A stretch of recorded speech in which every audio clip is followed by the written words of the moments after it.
terakhir itu membuat uang digital yang akhirnya kembali ada yang dinamakan dengan fractional reserve, bahwa sekarang ketika kemarin itu bank Indonesia, Bank Sentral mencetak uang itu hanya 608 triliun, uang yang beredar itu 6.115 triliun. Coba. Kan itu. Ini 10 kali lipat lebih, ya. 2020 kemarin di Indonesia hanya mencetak uang kertas 608 triliun.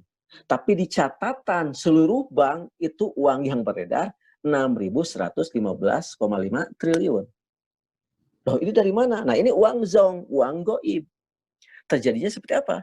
Nah, ketika ada yang meminjamkan uang, gitu kan, ada yang meminjamkan uang tersebut, hanya si bank-bank ini tinggal ketik atau di catatan akuntansinya, tinggal mengetik mereka.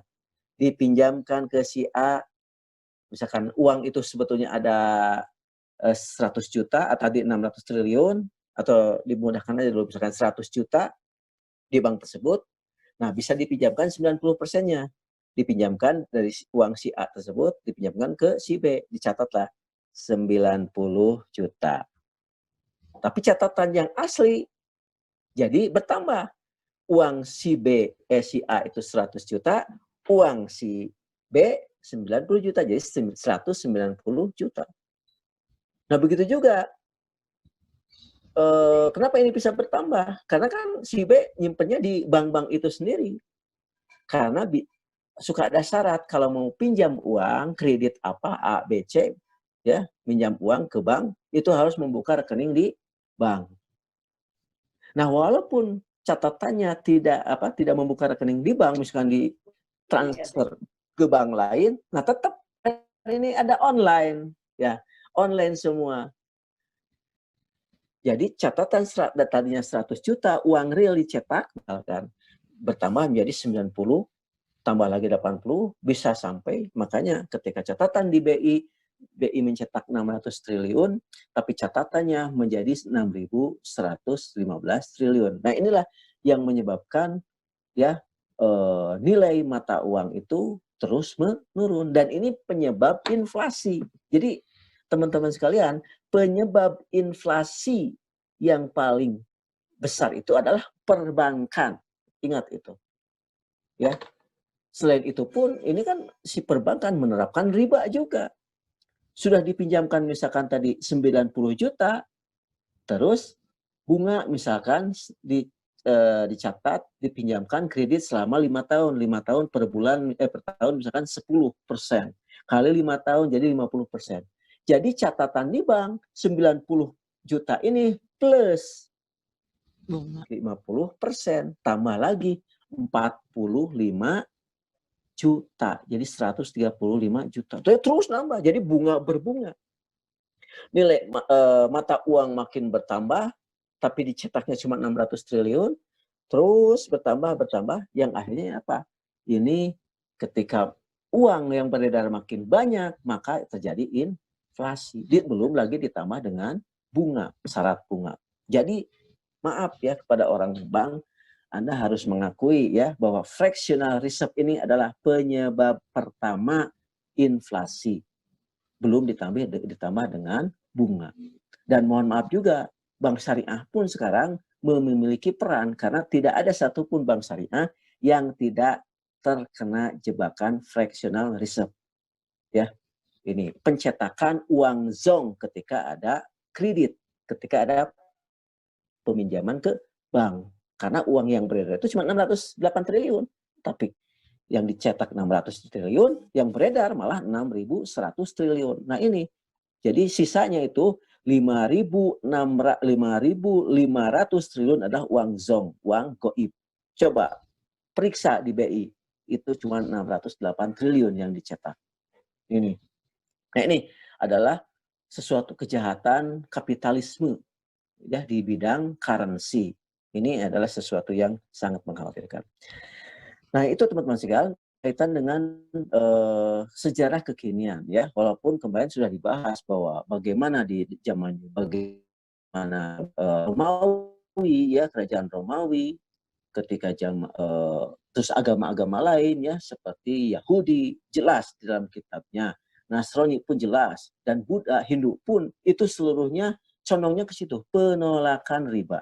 Ya, walaupun tidak secara implisit, eksplisit disampaikan ya di Buddha dan Hindu itu secara umum itu menolak. Apalagi Islam, jelas lagi memang Islam sebuah pengat ya, ternyata lebih tegas Islam di dalam menjelaskan bagaimana kaitan dengan penerapan riba pada saat itu ya.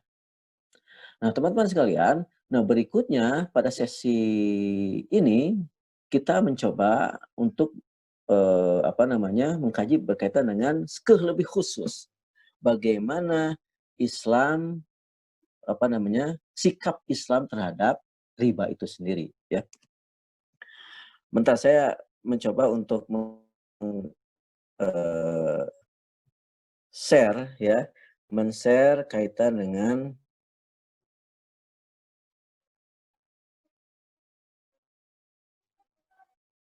slide untuk penjelasan sendiri ya.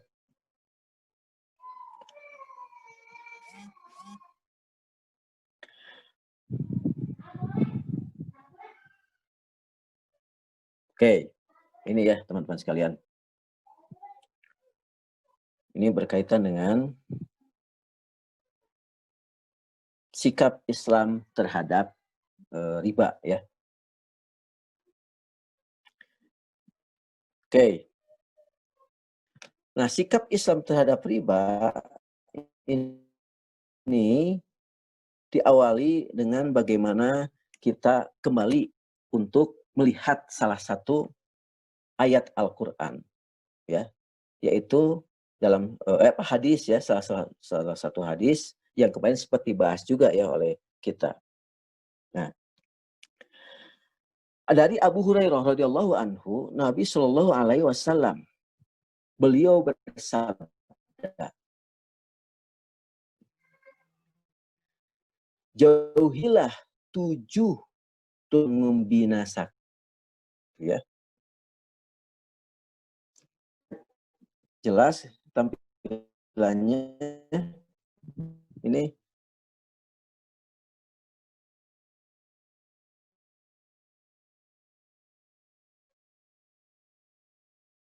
Ntar saya perbaiki dulu ya.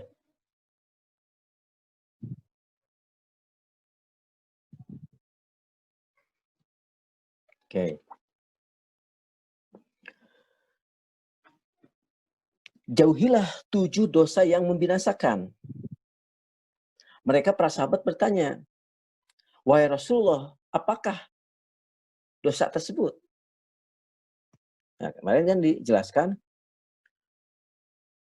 beliau menjawab, syirik kepada Allah, sihir, membunuh jiwa yang Allah haramkan, kecuali dengan hak, memakan riba, memakan harta anak yatim, berpaling dari perang yang berkecamuk, menuduh zina terhadap wanita-wanita mereka yang menjaga kehormatan, yang beriman, dan yang bersih dari zina. Jadi, dosa riba ini adalah merupakan dosa yang sangat membinasakan, sangat menghancurkan. Ini menjadi salah satu dosa dari ketujuh dosa yang sangat menghancurkan atau membinasakan kehidupan. Ya. Nah, ini sesuatu yang pertama menjadi modal bagaimana kita benar-benar sanggup untuk memiliki sikap yang benar, ya. Karena ini sangat menghancurkan. Oke. Berikutnya adalah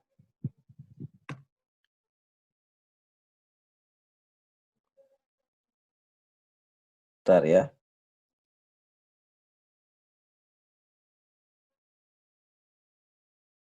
Berikutnya adalah berkaitan dengan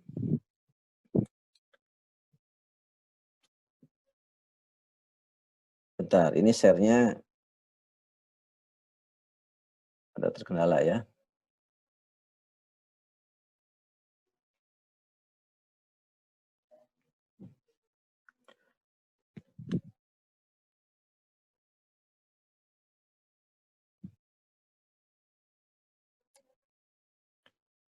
Oke, berikutnya adalah berkaitan dengan sikap kita. Nah, kita tahu bahwa sikap kalau bahasa Inggris itu adalah attitude ya, attitude.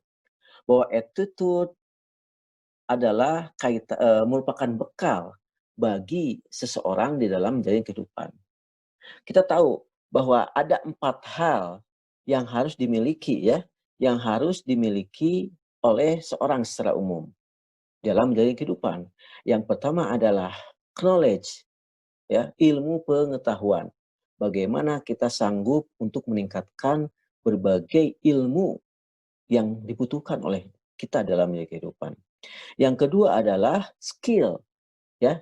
Percuma kita hanya memiliki ilmu saja, itu kan hanya sebatas pemahaman saja. Tapi kita pun harus meningkatkan skill ya, di dalam menjalani kehidupan ini. Skill apapun sesuai dengan kebutuhan dalam kehidupan.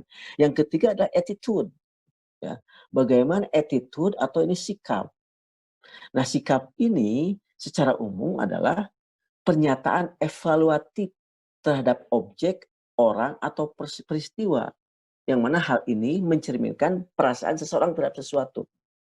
Nah, mungkin teman-teman sekalian, di dalam menghadapi atau sebuah respon ya, respon terhadap sesuatu, pasti itu ada sikap tersendiri terhadap respon-respon tersebut. Ya, respon terhadap sebuah respon sikap terhadap sebuah kejadian. Ya, kejadian misalkan contohnya saat ini kejadian tentang pandemi corona. Bagaimana sikap kita? Ini kan ada sebuah pernyataan dalam diri ini, sebuah evaluatif terhadap objek, terhadap orang atau peristiwa. Ya, pasti berbeda ketika pandemi corona, ketika ada yang dinamakan dengan flu gitu kan, dulu SARS, atau sekarang misalkan bagaimana sikap kita terhadap riba, ini kan berbeda-beda. Nah, dalam hal ini sikap ini memiliki 3 komponen ya, ada komponen kesadaran, ada komponen perasaan, ada komponen perilaku. Ya. Nah, komponen sikap kesadaran ini ya, dalam sikap ini adalah suatu tingkat kesiagaan individu pada saat ini terhadap stimulus internal dan eksternal. Itu yang dinamakan dengan kesadaran ya.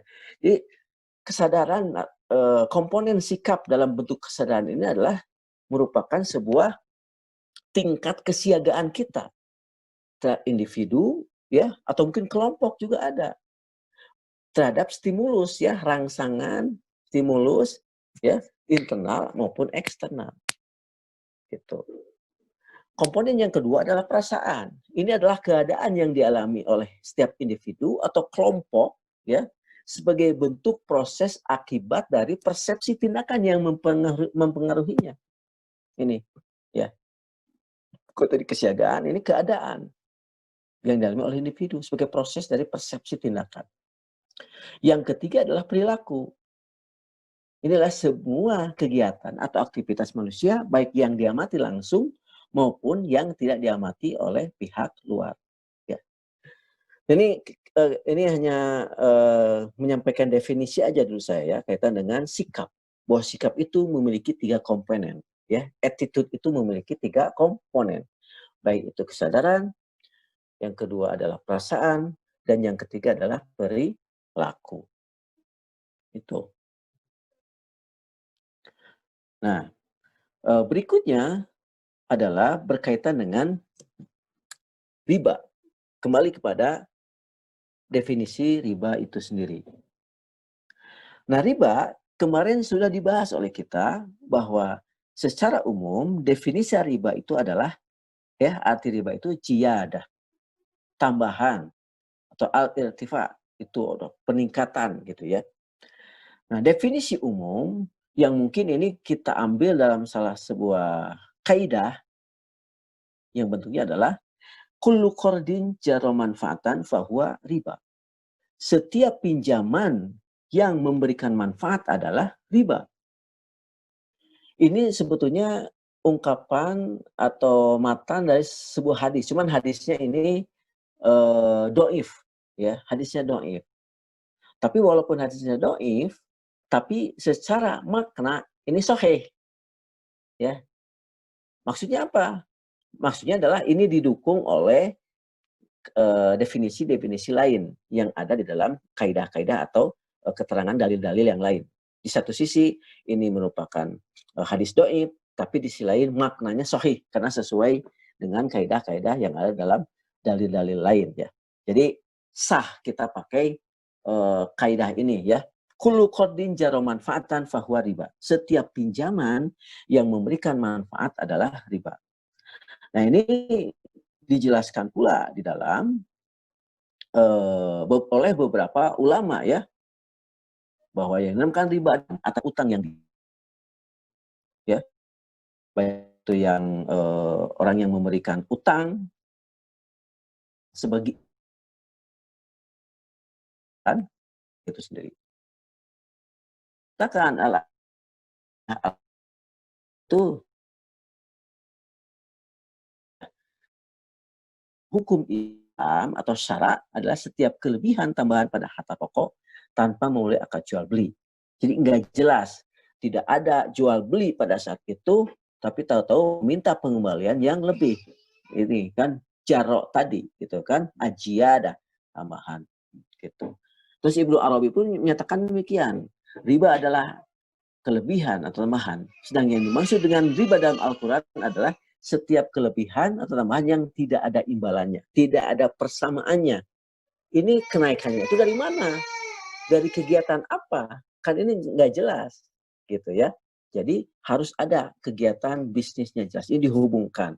Oh, ketambahannya dari bagi hasil keuntungan A, B, C. Nah sekarang seperti bunga yang diterapkan sekarang adalah tidak perlu mau keuntung ke, mau rugi ke, tetap pengembaliannya harus sekian, itu kan. Ada kita dengan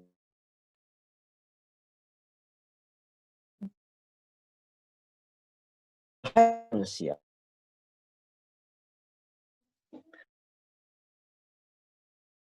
dan set.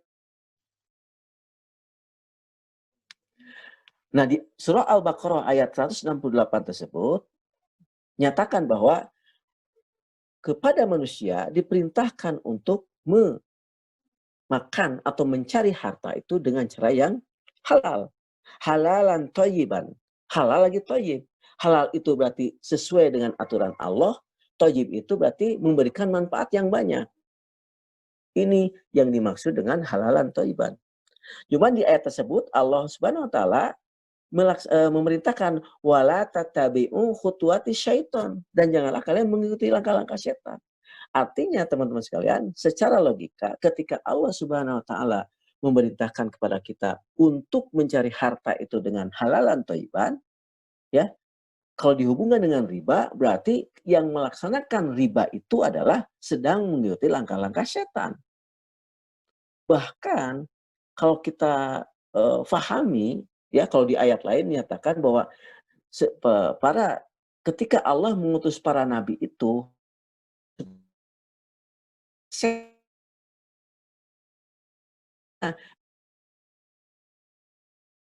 dari golongan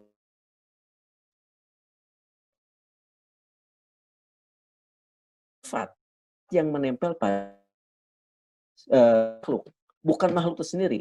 Karena setan itu dua ya, minal jin wan nas. Ketika sifat ini nempel pada manusia, maka manusia inilah yang dinamakan dengan setan. Atau nempel pada jin, maka jin inilah yang dinamakan dengan setan. Jadi ketika ada jin atau manusia yang memiliki programnya itu untuk tidak beribadah pada Allah, atau menghalang-halangi ibadah pada Allah, atau untuk mengajak maksiat, maka manusia atau jin tersebut adalah setan. Ya. Jadi ada seseorang, kalaulah tadi misalkan ada riba. Riba ini dilarang oleh Allah karena perbuatan yang haram, perbuatan maksiat, tapi ini diprogramkan oleh seseorang atau oleh sekelompok orang atau oleh sebuah lembaga, maka orang ini, lembaga ini harus kita nyatakan setan. Kenapa? Ya itu. Ya, karena Allah Subhanahu wa taala memerintahkan Wala tatabi'u khutuwati syaiton. Janganlah kalian mengikuti langkah-langkah setan. Gitu ya. Nah ini sebetulnya sesuatu yang harus kita pegang sedemikian rupa.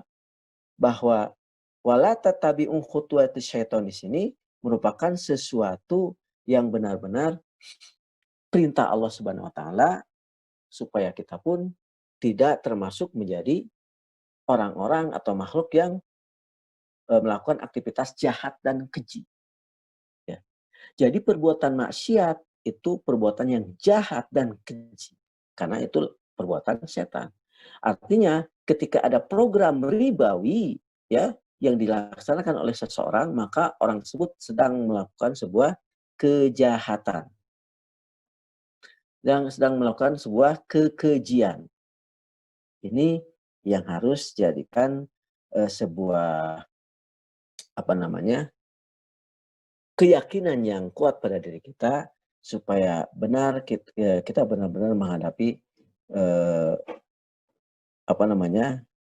menghadapi kehidupan dengan sebaik-baiknya gitu ya. Oke.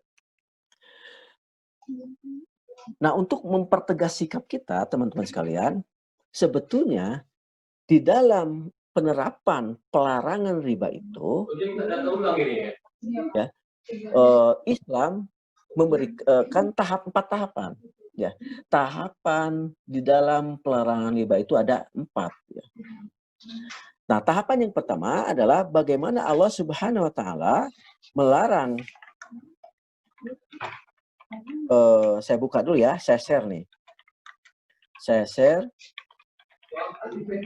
ayatnya supaya memang jelas Anda atau teman-teman sekalian melihat tahapan-tahapan itu sendiri ya. Oke.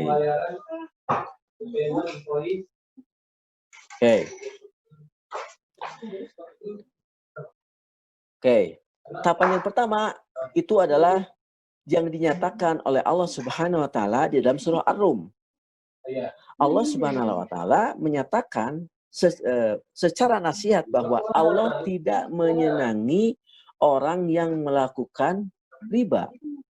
Nah, ini tergambar di dalam ayatnya, ya.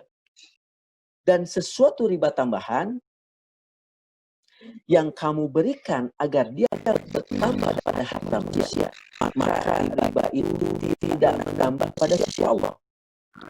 Dan apa yang kamu berikan pada zakat yang memaksudkan untuk mencapai keridhaan Allah, maka yang buat itu adalah orang yang Allah. Nah, maksudnya di dalam ayat ini tahapan pertama pelarangan riba ini Allah SWT ini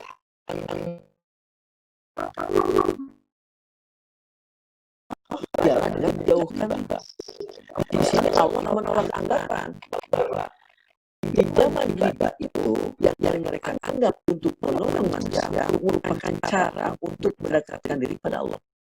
Kita tahu bahwa yang program pinjaman, kredit rumah, kredit kendaraan, ya, kredit handphone atau alat-alat lainnya, itu kan secara umum itu anggapan awal itu dalam rangka menolak itu tadi disertai bagaimana uang pada saat yang dalam bentuk emas itu diambil diganti oleh sebuah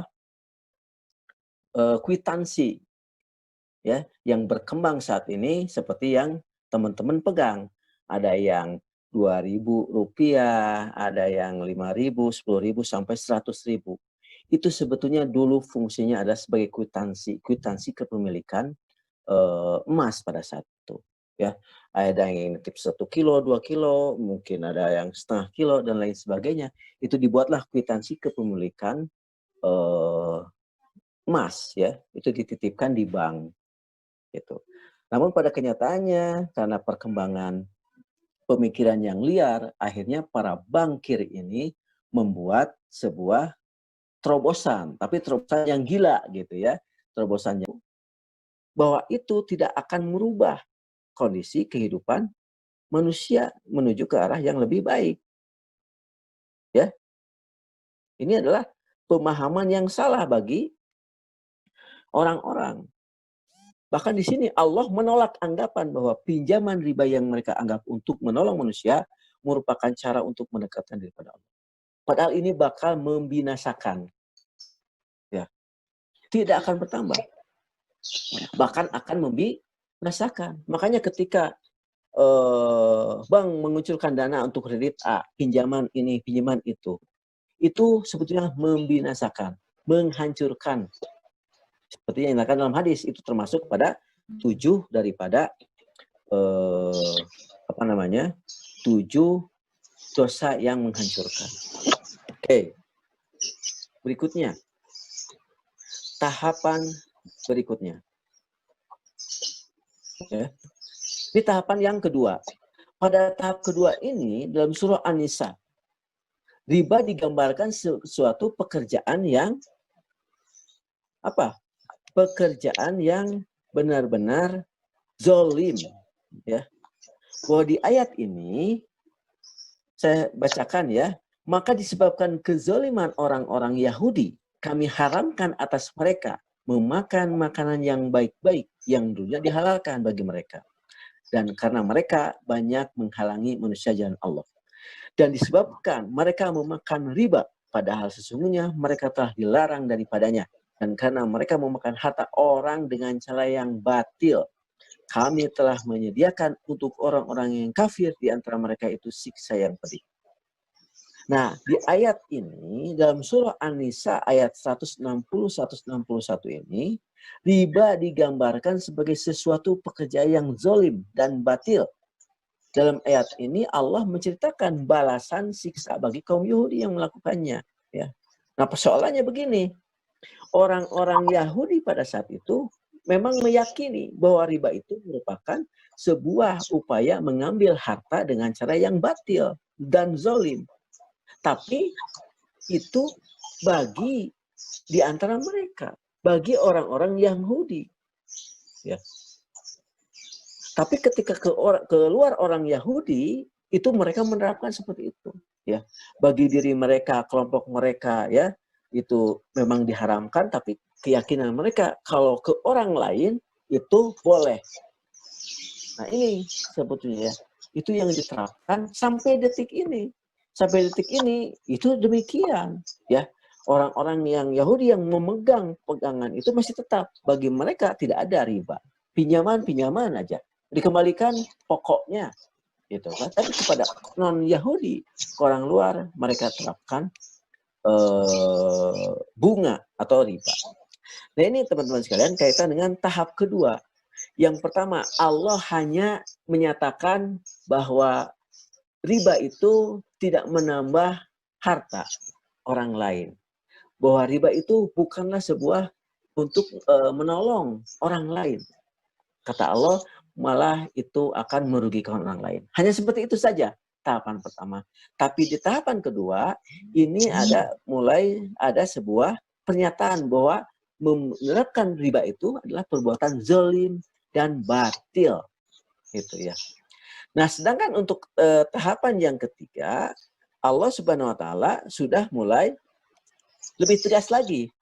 Ya ayyuhalladzina amanu la ta'kulu riba ad'afan mudha'afan wattaqullaha la'allakum tuflihun. Wahai orang-orang yang beriman, janganlah kamu makan riba dengan berlipat ganda dan bertakwalah kamu kepada Allah supaya kamu mendapat keberuntungan. Nah, di tahapan ketiga ini, jadi begini teman-teman sekalian, Islam itu begitu bijak. Allah itu sangat bijak. Rasulullah itu sangat bijak melihat situasi dan kondisi yang ada. Bagaimana dalam penerapan sebuah hukum. Dan penerapan riba ini seperti penerapan hukum ya khomer. Khomer kan tidak langsung itu diharamkan. Tapi bertahap gitu kan. Disesuaikan dengan situasi, kondisi, atau kesiapan dari masyarakat itu sendiri. Nah begitu juga dalam penerapan riba. Ini begitu bertahap. Ya, pertama Allah hanya memberikan sebuah peringatan bahwa pemberian bantuan tersebut dengan tambahan riba tersebut tidak dapat menolong sebetulnya mah, gitu kan. Dan yang kedua sudah nyatakan tahapan kedua bahwa penerapan riba itu perbuatan yang zolim dan batil. Nah, berikutnya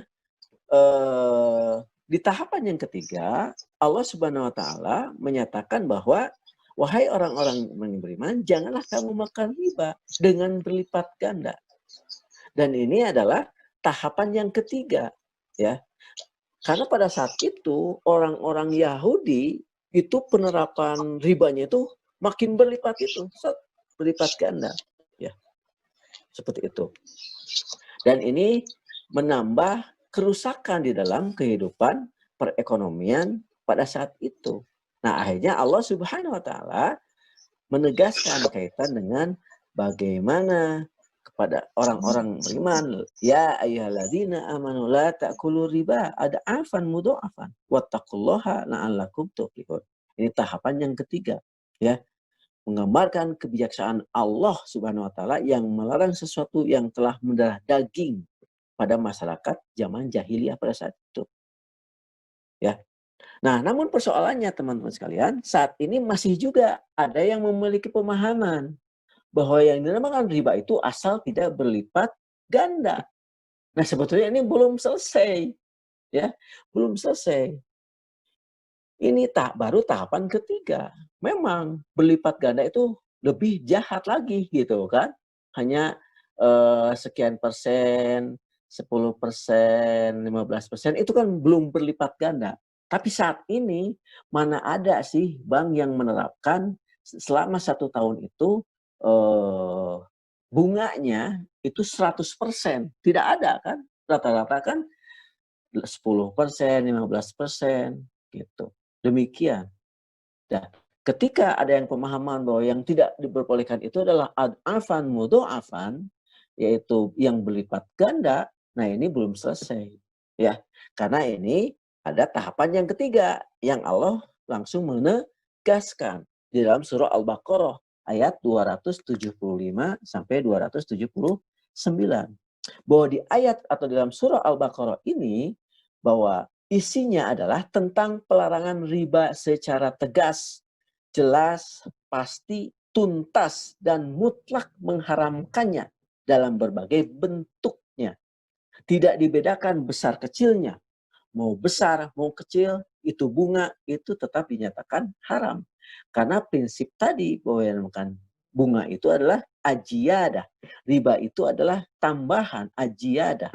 Kembali pada kaidah tadi, kullu qardin jaro manfaatan fahuwa riba.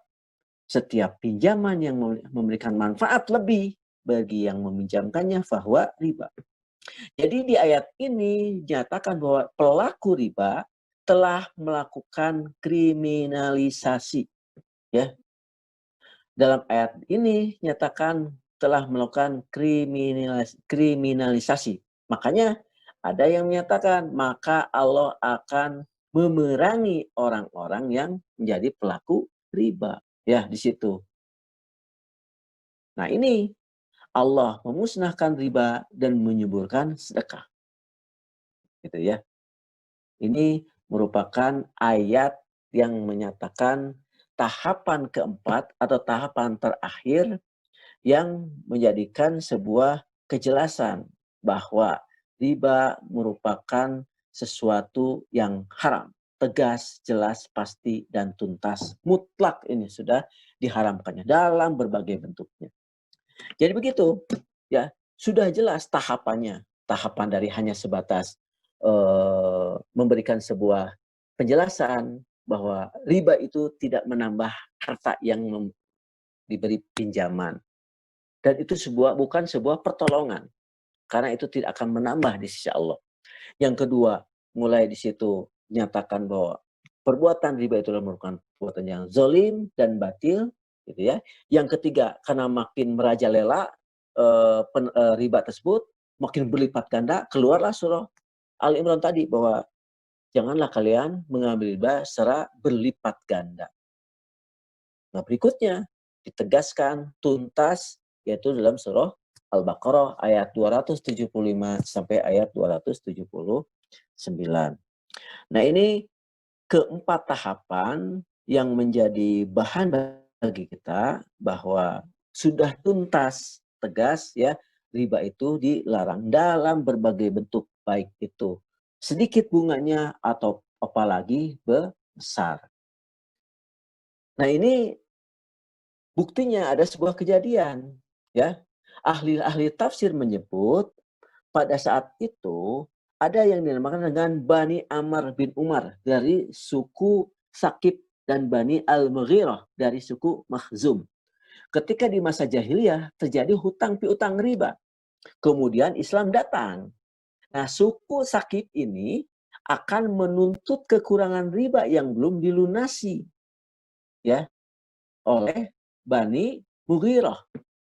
Namun Bani Mughirah ini berkata, kami tidak akan membayar riba dalam Islam. Maka Gubernur Mekah Attab bin Usaid menulis surat kepada Rasulullah. Surat tersebut berisi mengenai kejadian hutang piutang antara Bani Amr bin Umar dari suku Sakib dengan Bani Mughirah dari suku Makhzum. Maka turunlah ayat ini ya, surah Al-Baqarah ayat 278 sampai 279 ya. Jadi asbabun nuzul ayat ini. Maka Bani Amr bin Umar berkata, kami tobat kepada Allah dan membiarkan sisa riba itu semuanya. Nah, ini tinggal pokoknya aja tinggal. Jadi ketika terjadi ya pelaksanaan riba pada saat itu dan Gubernur Mekah atau bin Usaid ini menulis surat kepada Rasulullah, akhirnya turun ayat Al-Baqarah ini yang akhirnya menjadikan Bani Amr bin Umar ini berkata, kami tobat kepada Allah dan membiarkan sisa riba. Ini adalah berkaitan dengan salah satu bukti sejarah. Nah, teman-teman sekalian, selain itu ada juga yang menyatakan dalam hadis riwayat At-Tabrani, At-Tayashi dan Baihaqi, di situ yang menyatakan bahwa janganlah membuat mutakzub ya, menyatakan ajaib, takjub, ajab. Jangan membuat takjub kepada seseorang yang memperoleh harta dari cara yang haram. Jika dia infakkan atau dia sedekahkan, maka tidak diterima. Jika ia pertahankan, maka tidak diberkahi. Dan jika ia mati dan ia tinggalkan harta itu, maka akan jadi bekal dia ke neraka. Nah, ini ya teman-teman sekalian, bagaimana Islam begitu sangat preventif di dalam mengatasi bagaimana manusia dalam mencari hartanya. Karena sekarang banyak yang berpemahaman, ya udah saja, nggak apa-apa kita ambil harta itu dari cara yang haram, nanti tinggal disalurkan untuk sesuatu yang baik. Misalkan buat hasil korupsi, hasil nipu, hasil riba, hasil mencuri, hasil kong kalingkong, ya, dan lain sebagainya. Nanti misalkan kita buat masjid, kita buat sekolahan gratis, buat yayasan pendidikan sosial dan lain sebagainya, atau naik haji berkali-kali. No, tidak bisa. Karena di hadis dinyatakan sudah tertutup. Jangan membuatmu takjub dari seorang yang memperoleh harta dari cara yang haram. Karena jika dia infakkan, tidak akan diterima. Jika dia pertahankan, tidak akan diberkahi hidupnya. Dan jika ia mati, maka akan menjadi bekal dia ke neraka. Nah, ini sangat preventif, ya, luar biasa Islam itu. Jadi bagi yang punya pemahaman yang seperti tadi, itu maaf-maaf saja, ya, tidak akan diterima. Nah, di sini Rasulullah SAW, sungguh akan datang kepada manusia masa di mana seseorang tidak peduli dengan cara apa ia mengambil harta, ya. Nah, saya perbaiki dulu, ya, supaya lebih eh, lebih stabil ini ya.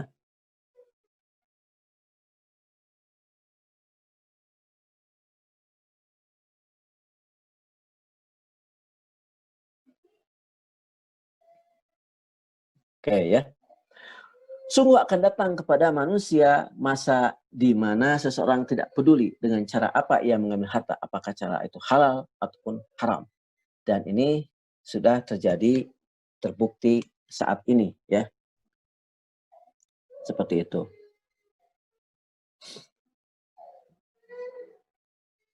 Oke.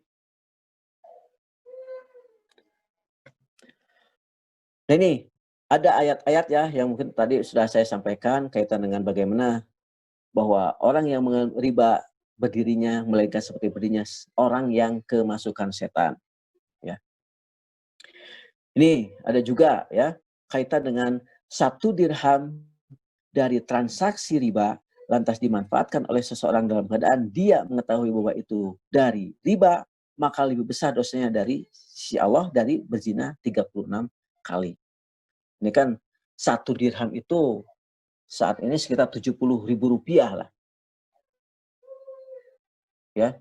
Jadi kalaulah ini dibagi 36, itu kan sekitar 2.000 rupiah kurang. Jadi artinya teman-teman sekalian, ketika riba itu benar-benar dilaksanakan hanya sebatas 2.000 rupiah saja, itu dosanya seperti 1 kali berzina. Gitu ya. Ini 70.000 aja, dosanya seperti 36 kali berzina. Dan tidak sedikit juga memiliki pemahaman bahwa bagi yang mendapatkan dosa itu adalah orang yang memberikan pinjaman saja, rentenirnya saja. Tidak. Ini dalam hadis riwayat Muslim menyatakan bahwa pemakan riba, pemberi makan riba, ya, yang meminjamkannya, 2 saksinya dan penulisnya semua sama, dosanya sama, ya. Nah, ini ada juga yang unik juga, teman-teman sekalian. Jadi riba itu tidak hanya sebatas meminta kelebihan di dalam nominal nilainya. Tapi di sini pun dinyatakan, jika seseorang di antara kalian memberi hutang, dan si penghutang menawarkan kepadamu makanan, maka janganlah kamu menerimanya.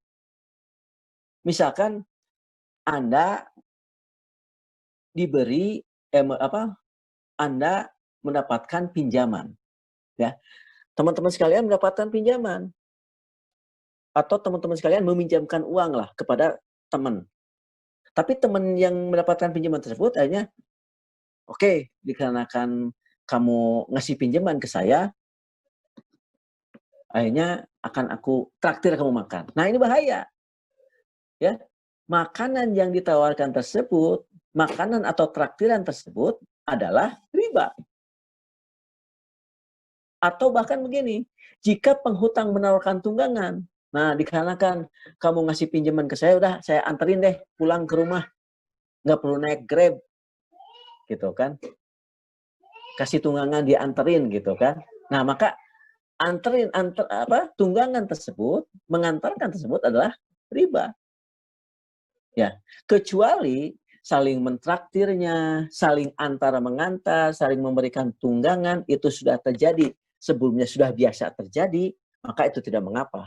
Tapi karena traktiran tersebut keluar, ya, tunggangan tersebut keluar, ya, itu dikarenakan ada sebuah aktivitas pinjaman, maka tunggangan atau traktiran tersebut bisa dikatakan sebuah riba. Atau ada juga ya dalam hadis Imam Bukhari meriwayatkan, suatu ketika aku mengunjungi Madinah, lalu aku berjumpa dengan Abdullah bin Salam. Lantas orang ini berkata, sesungguhnya engkau berada di suatu tempat, ya, di sana praktek riba telah merajalela. Apabila engkau memberikan pinjaman kepada seorang, lalu memberikan hadiah kepadamu berupa rumput kering, gandum atau makanan ternak, maka janganlah diterima. Sebab pemberian tersebut adalah riba. Jadi ketika meminjamkan uang, terus kita dikasih rumput kering pun, kita jangan menerimanya. Ya. Ini karena termasuk bagian daripada riba. Walaupun sebagian ulama menyatakan, kalau bentuknya hadiah, tidak disyaratkan di awal, itu tidak mengapa. Tapi ketika sudah selesai pembayaran, terus diberi gandum, diberi makanan, atau diberi apa, bingkisan, itu tidak mengapa. Karena itu tidak disyaratkan di awal. Gitu ya. Nah, untuk itu teman-teman sekalian, tadi saya memperjelas berkaitan dengan bagaimana bekal kita untuk memiliki sikap yang baik, kita pahami lagi bagaimana larangan-larangan dari Allah, kita melihat bagaimana kaidah-kaidah ya, dalil-dalil yang sudah jelas nyatakan dalam Al-Qur'an dan Al-Hadis, kita pun sudah mengetahui bagaimana tahap Rasulullah Subhanahu wa taala melarang riba, kita harus sadar bagaimana sikap kita. Nah, sikap kita tidak lain dan tidak bukan kita harus kembali kepada apa yang dinamakan dengan syariah, kepada syariah Islam, ya. Karena kita tahu bahwa syariah Islam memiliki apa yang dinamakan dengan maqasidus syariah, ya. Yang mana ini maksud, tujuan daripada syariah. Kenapa kita harus kembali kepada syariah? Dikarenakan syariah memiliki tujuan penjagaan terhadap agama. Hifdzuddin, menjaga agama supaya senantiasa. Nafs, menjaga jiwa supaya jiwa ini benar-benar terjamin kehidupannya. Hifdzul akal, akan menjaga akal kita. Karena orang menerapkan riba itu seperti orang yang kesurupan, ya, kemasukan setan, kerasukan setan, akalnya itu ngaco gitu kan. Itu. Hifdzun nafsul, penjagaan terhadap keturunan, dan hifdzul mal, penjagaan terhadap harta. Nah, kalau kita melihat dari maqasidus syariah ini, sikap kita tidak lain dan tidak bukan tidak boleh mencari alternatif lain. Kita harus kembali kepada syariah Islam, ya. Apalagi kalau dilihat dalam surah Al-Maidah nyatakan wa man lam yahkum bima anzalallah faulaika humul kafirun. Barang siapa yang tidak berhukum pada apa yang diturunkan oleh Allah, faulaika humul kafirun. Wa man lam yahkum bima anzalallah faulaika humuz zalimun. Wa man lam yahkum bima anzalallah faulaika humul fasiqun. Ya, disebut orang yang kafir, disebut orang yang zalim, disebut orang yang fasik apabila kita tidak kembali kepada syariah, tidak kembali kepada hukum Allah, ya. Nah, dari maqasidus syariah tersebut ini kita berkuat bagaimana Rasulullah SAW menyampaikan kepada manusia zaman ketika seseorang pilih antara kelemahan dan kemaksiatan. Maka barang siapa mengalami zaman itu, hendaklah dia memilih kelemahan daripada kemaksiatan. Maksudnya apa? Maksudnya adalah kita tahu bahwa manusia memiliki keterbatasan. Kita memiliki keterbatasan. Kita butuh rumah, kita butuh kendaraan, kita butuh pekerjaan, kita butuh nafkah, kita butuh penghasilan. Ya. Namun persoalannya, untuk mendapatkan itu semua, ada jalan tadi. Ada jalan yang halal, ada jalan yang haram.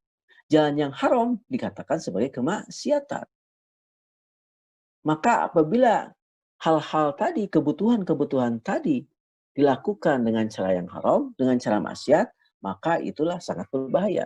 Makanya ketika Rasulullah SAW menyatakan, pilihlah kelemahan daripada kemaksiatan, maka sebetulnya tinggal mudah saja. Tadi butuh rumah, karena misalkan KPR ke bank itu haram, ada aspek ribanya, maka udah ngontrak aja dulu. Kalau kita misalkan butuh kendaraan, misalkan butuh mobil, butuh motor, kalau ternyata pelaksananya leasing itu masih menerapkan sesuatu yang haram, maka ya udah pakai Grab aja, pakai ojek saja, Gojek dan lain sebagainya. Itu gampang. Biarin orang lain menyatakan kita lemah, ekonomi lemah, sengsara, miskin. Tidak mengapa. Daripada kemaksiatan. Kita punya rumah dari hasil maksiat, kita punya kendaraan dari hasil maksiat, punya mobil dari hasil maksiat, punya motor dari maksiat, ya, punya lain-lain dari hasil maksiat. Makanya Rasulullah SAW dalam hadis riwayat Al-Hakim ini nyatakan, hendaklah ia memilih kelemahan daripada kemaksiatan. Ya. Nah, akhirnya kita kembali kepada sikap. Setelah kita mengetahui bagaimana dalil-dalil yang ada dalam Al-Quran, dalil-dalil yang ada di dalam Al-Hadis, ya, kita kembali.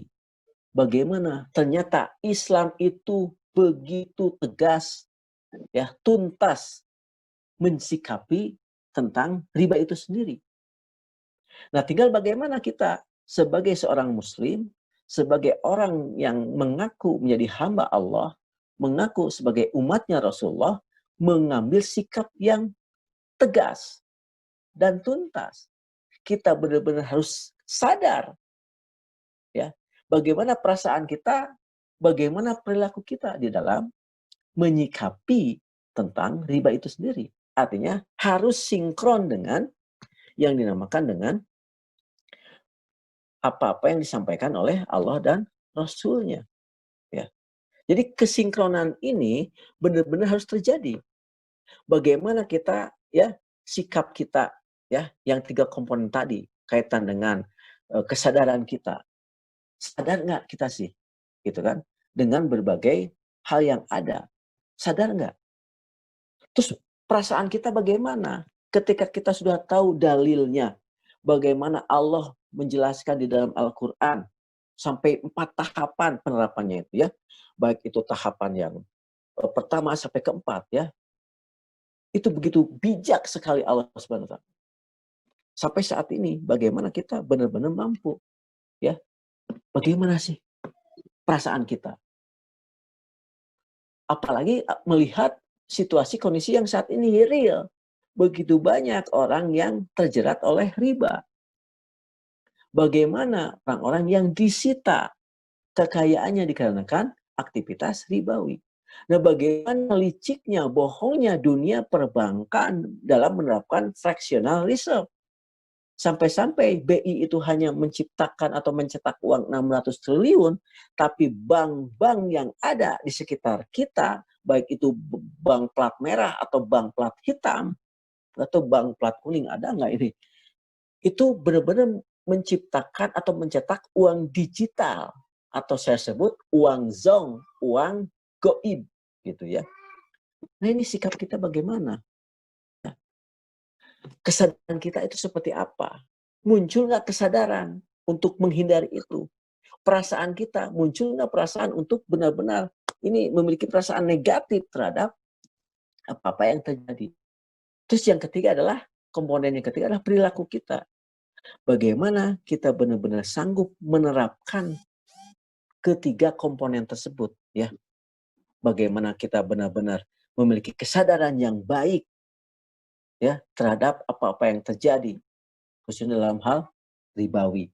Nah, bagaimana perasaan kita, ya, perasaan kita terhadap apa yang dinamakan dengan riba itu sendiri. Dan bagaimana perilaku kita. Jadi, teman-teman sekalian, apa yang dinyatakan oleh Rasulullah SAW bahwa suatu saat manusia akan terkena debu-debu riba. Nah, saat ini pun kita sebetulnya sedang terkena debu-debunya. Walaupun di sisi lain kita tidak memakan riba, tapi debu-debunya ada dengan jenis mata uang yang ada. Ini kan mata uangnya mata uang ribawi, mata uang kartal yang ada sekarang ini, ya. Mata uang kertas ini. Karena nilai ekstrinsik dan intrinsiknya itu tidak sinkron. Tidak beda dengan dirham dan dinar, ya. Nilainya pun secara ekstrinsik itu bernilai, intrinsiknya pun bernilai, gitu.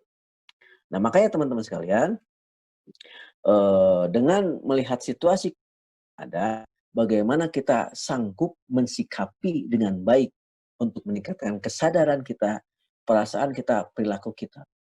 Ya, dikarenakan kondisi perekonomian hancur saat ini di seluruh dunia dikarenakan riba. Jadi penyebab utamanya itu adalah riba. Ini karena otak-otak kapitalisme yang diterapkan oleh para kapitalis. Ini, ya. dengan mata uang yang sangat aneh gitu kan. Apalagi kita saat ini sedang diarahkan untuk uang digital.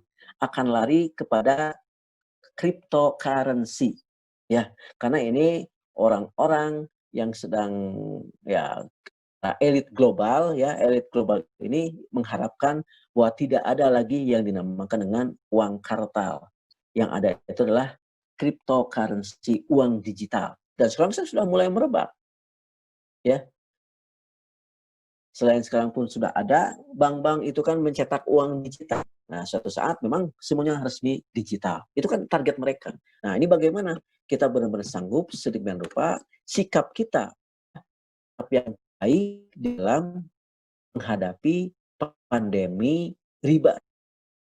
Supaya kita benar-benar mampu untuk terbebas dari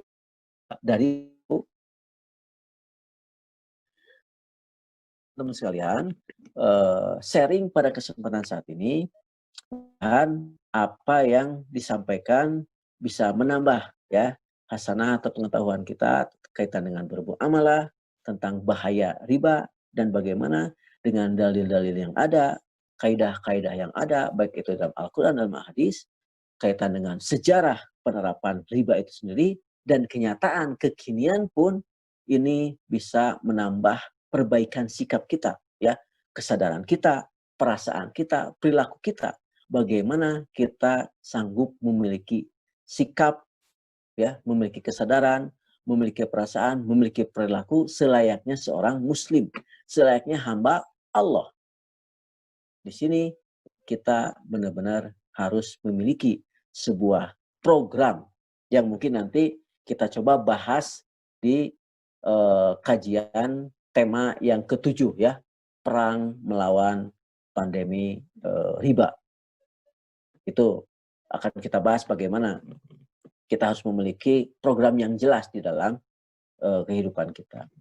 Mungkin itu teman-teman sekalian, tidak bisa berpanjang lebar lagi karena sebentar lagi akan menuju sholat zuhur. Terima kasih atas perhatiannya. Mohon maaf apabila ada berbagai kekurangan, khususnya kekurangan teknis yang ada.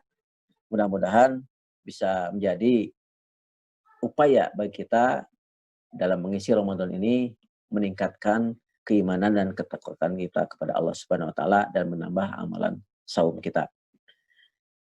Billahi fisabil haq, barakallahu fikum. Wassalamualaikum warahmatullahi wabarakatuh. Sampai ketemu di hari Ahad dengan tema yang lain. Assalamualaikum. Dapatkan info-info menarik mengenai perumahan syariah, seputar perumahan syariah yang ada di Bandung Barat, Kabupaten Bandung, Bandung Utara, Bandung Timur, Cimahi dan sekitarnya. dan sekitarnya. Silahkan Ikuti terus Channel YouTube Depro Properti Syariah dengan cara klik tombol dan subscribe dan bunyikan loncengnya untuk mendapatkan informasi terbaru. terbaru. Terima kasih. Terima kasih.